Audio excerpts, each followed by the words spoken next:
Kita ke sorotan lain, Saudara. Polisi menangkap seorang manajer restoran cepat saji milik pengacara Hotman Paris. Manajer itu ditangkap diduga menggelapkan uang perusahaan untuk judi online dan terjerat pinjol.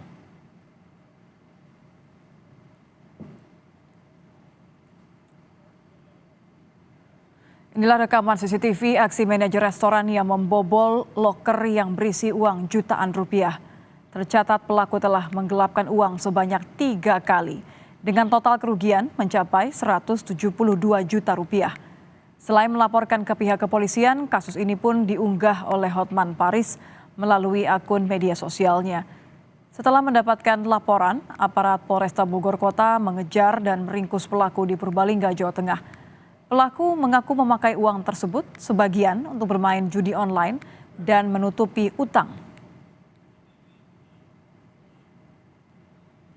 Yang bersangkutan mengambil uang tersebut tidak hanya satu kali saja, ya. Yang pertama 50 juta, yang kedua 90 juta dan seterusnya. Uang 50 juta yang pertama digunakan untuk judi online.